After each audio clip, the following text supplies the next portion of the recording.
What's up, guys? It's currently 7:53 a.m. 7:53 a.m.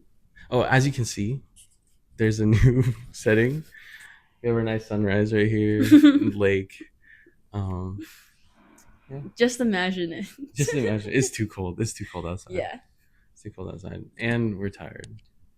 But stay for this episode. Knife emoji. I've, I've been using so many knife emojis. You've been using so many knife emojis?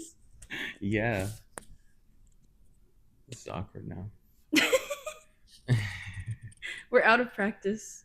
Yeah, Should we say what's been going on for the past, like, when was the last time we filmed?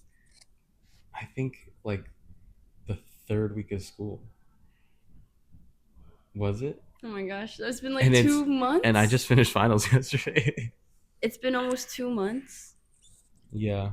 since we've last filmed, and a lot of that is just due to the fact that we both got really sick at different times. I feel like we should this is like our YouTube thing where it's just a sit down link. Oh yeah. Sorry guys. Anyways, we were both really sick. Well, Chris got sick first. And then you got sick after Maddie got sick. I got sick. No, I got sick because of you, I think. And then I recovered. And then And they got worse. it got worse. So I recovered from the sickness that Chris gave me. It's the president. And then I got sick again from when my boyfriend got back from his week-long trip in Spain. I don't know if there was some strain that he gave me, but it Some gave variant. me some variant. It gave me another round of sickness. Actually, a worse round of sickness. And Yeah, and then I would be like, okay, should we film now? She goes, I can't talk. I literally couldn't. Yeah. But So here we are. Also, sorry about the episodes not being out. Specifically to Andre. Andre, this is just to you right now. Every week you ask me, "Oh, it's out Sunday, right? Okay, I'll check it out." And then it's never out.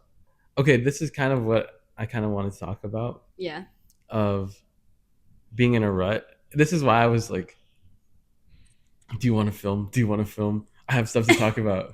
And then now I'm kind of not in that rut, but He just wants to rant about his rut. This is a rut rant. this is a solo episode. I'm gonna face this way, and then you're just gonna.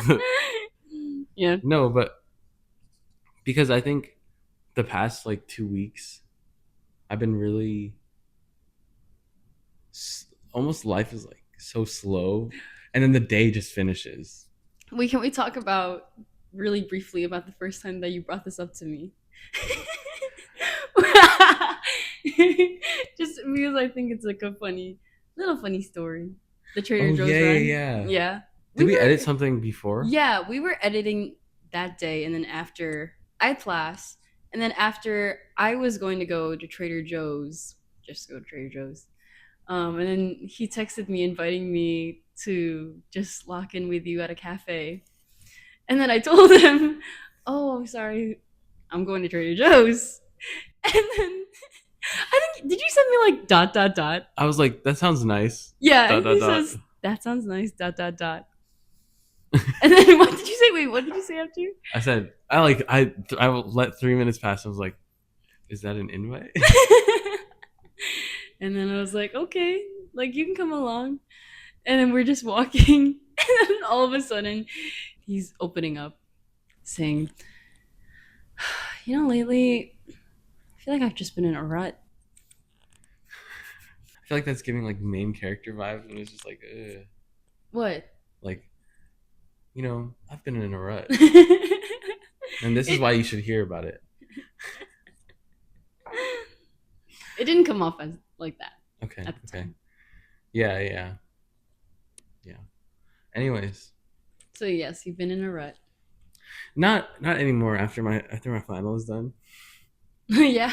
Not for the past 15 hours. I was just about to say, like, his your exam was yesterday. Yeah. No, honestly, I think think it's just going on my phone a lot. Mm-hmm. And I think the urge to wake up and the urge to go on my phone and scroll and Mm-hmm. see what everybody else is doing or what everybody else did is so much better than the urge for me to do stuff for myself. Yeah. And it's so bad. Mm-hmm. It's so bad because I'll even consciously know, like, don't pick up the phone, don't pick up the phone. And then my left shoulder will be like, it's just 2 minutes, see what people are doing. Don't pick up the phone, don't pick up the phone. And then I'm like, I pick up the phone, 2 hours go by. Dang. And then it doesn't help that the sun goes down at 4:30 p.m. Yes.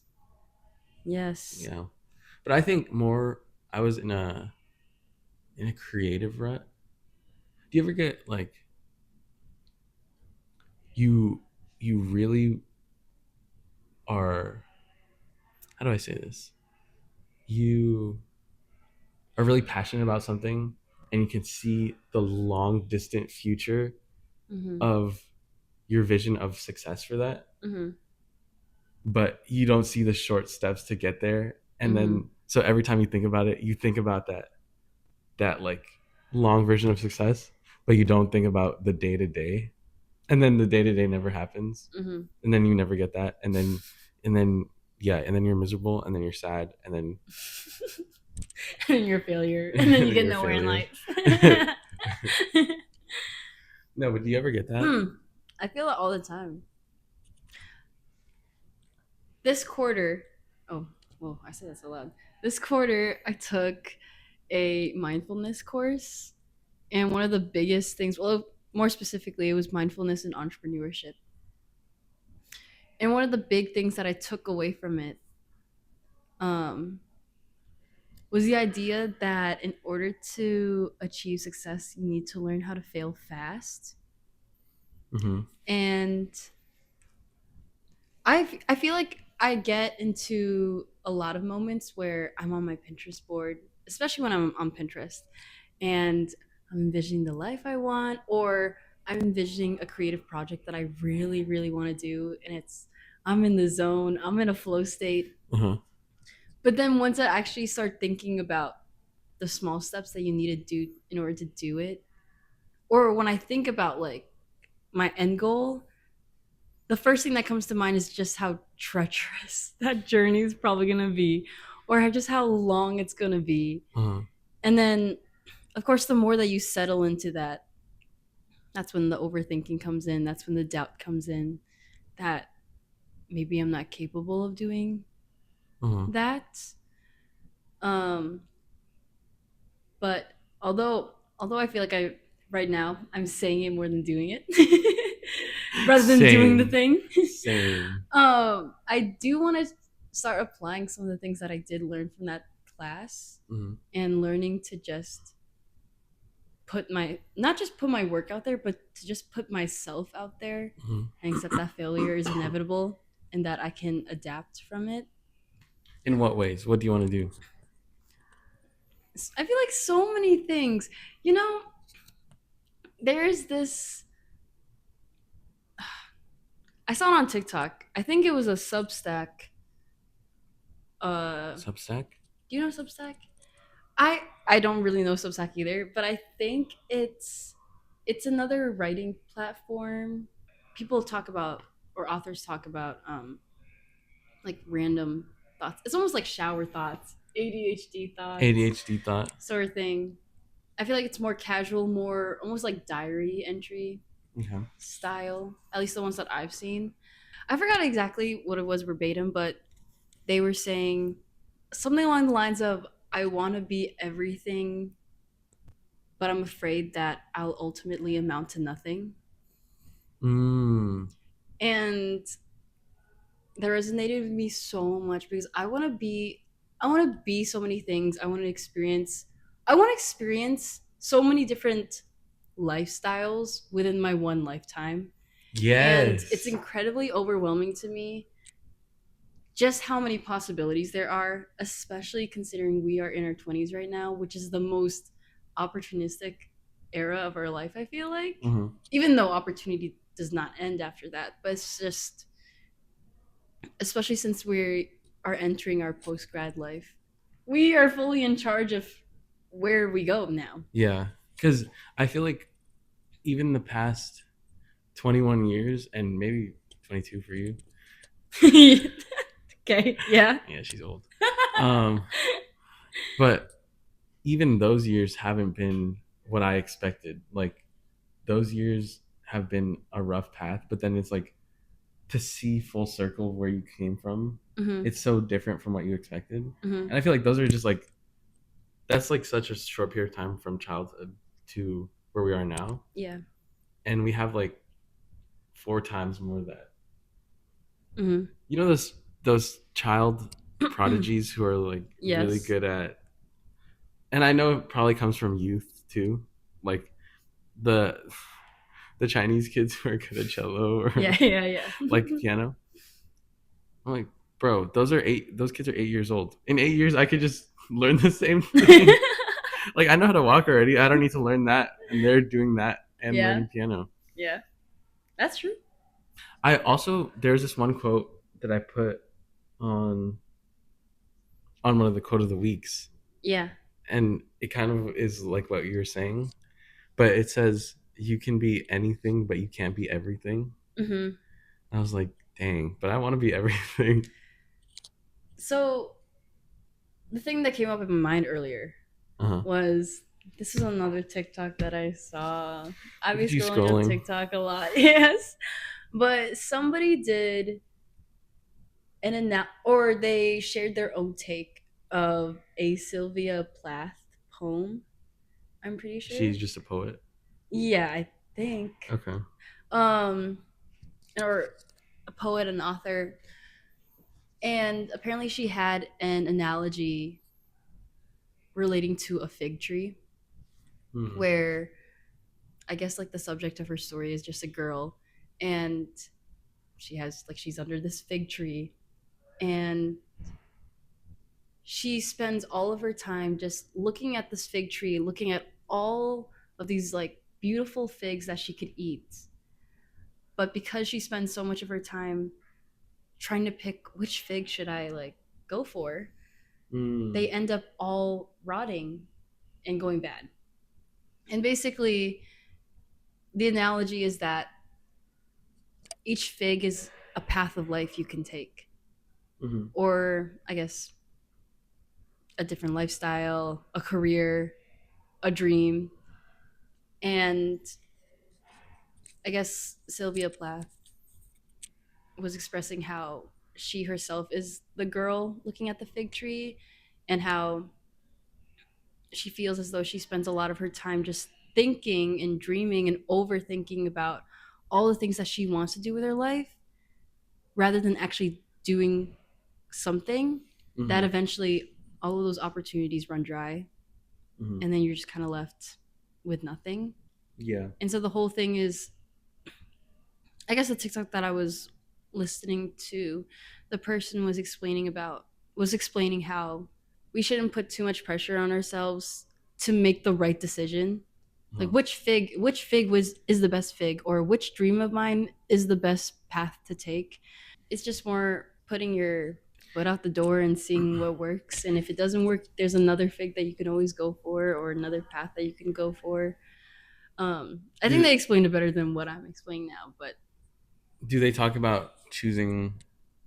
Is it better to choose one than multiple at the same time? I think they were saying it's better to choose one than nothing. Ooh, or better to choose one than to get caught up in the choice. Yes, exactly. Okay. And I feel like that's exactly me. Ooh. And that's what causes so many of my ruts, I guess. Mm, is it because you're just overthinking?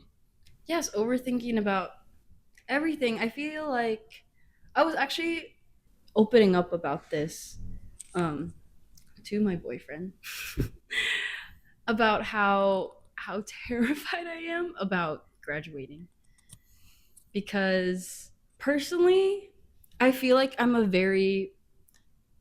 know that I'm a creative person, Hmm. Though recently I have not been in touch with my creative side, and I feel like it's been getting me down just because I feel like I'm not making a lot of um I guess progress professionally, like career wise. And but at the end of the day, honestly, I've never been a career driven person. Hmm. And it almost I'm almost fearful to say that because I feel like in this society, if you express that, True. you come off as lazy or that you're just not driven. When it's like at the end of the day, it's not that I'm not driven, it's just sometimes I wish that I could just exist as a person and just like live my life simply. Hmm. Even throughout high school, I was always incredibly jealous of people who like I knew at the time that I didn't know exactly what I wanted to do, but I didn't think that I had the willingness to even try going into like STEM like my parents wanted me to, because there's always kids who maybe they don't want to go into STEM, but there's another driving factor like they want to make good money, or Uh-huh. they they want to make their parents proud, Hmm. or they just want to be compliant to what their parents want.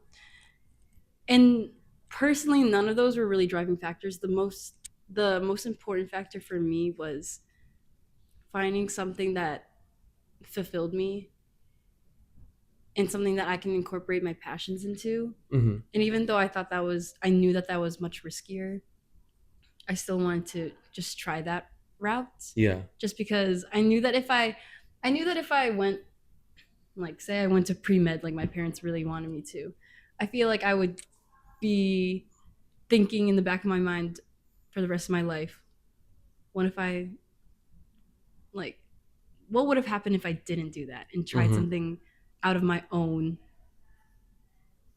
like, will, and not with what my parents wanted. But back to what I was saying is I was low-key a bit jealous of those people who kind of knew what they wanted, or at least they just set their mind on like on a certain career. Hmm. I was kind of jealous of people who naturally wanted to be like doctors or like a lawyer, or at least there's like, I guess, Like like they knew I that that's what they wanted. yeah, or also that they knew that maybe it's not exactly what they wanted, but that they're just willing to do it because it secures other goals of theirs, Hmm. I guess. That's one of my friends is like that. He wants to. He's in accounting, Hmm. and he's like, I just want to do this, and then I'm gonna move to Switzerland. Yeah, yeah, yeah. But keep going. Yeah, I was always really jealous of those people because it seemed as though um, it kind of just gave them something to work towards, while I've always felt like I'm just kind of running blind and Hmm. just hoping for the best. And now I'm at the point, kind of like I mentioned earlier, this is the point of our life where the rest of our life is completely up to us.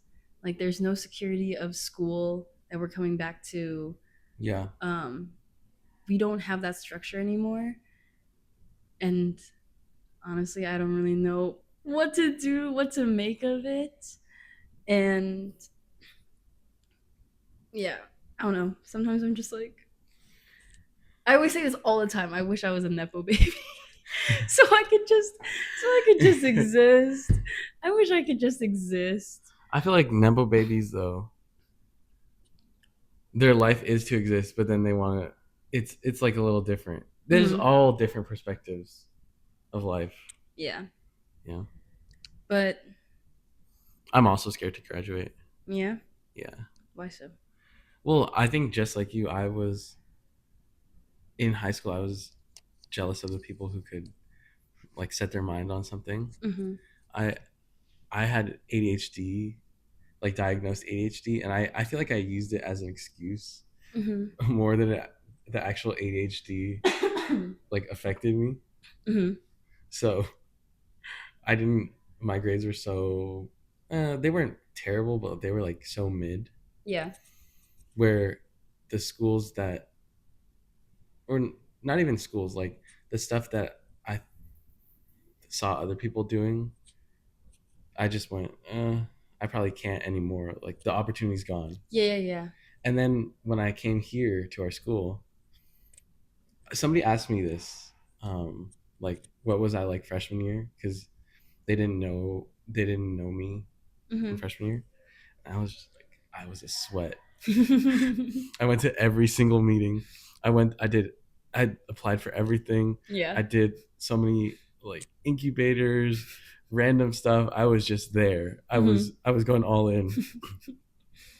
And it kind of,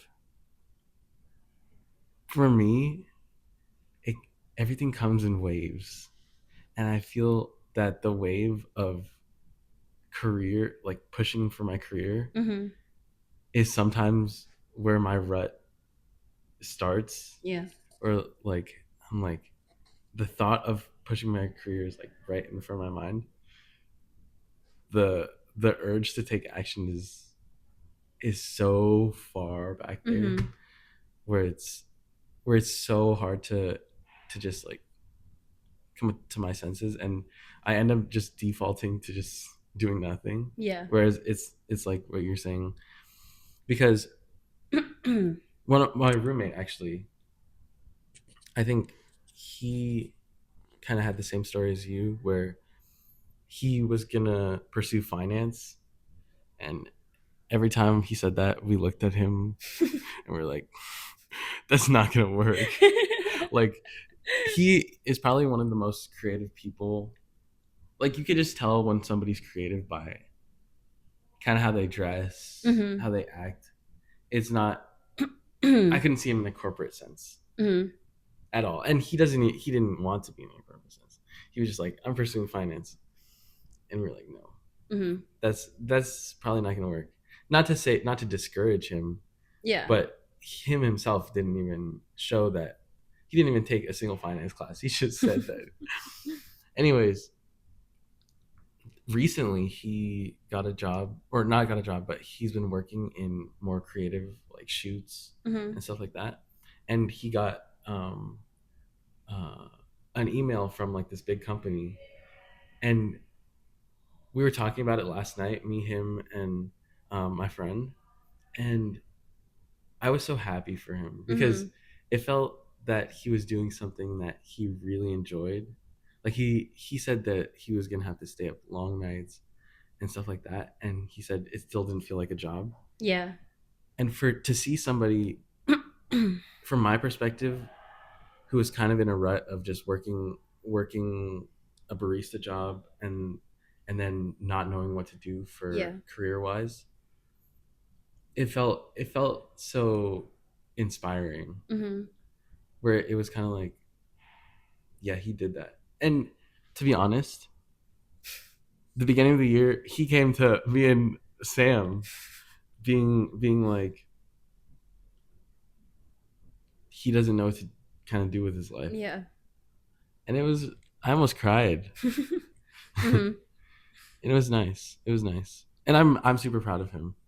Yeah. But he might, never mind. Yeah.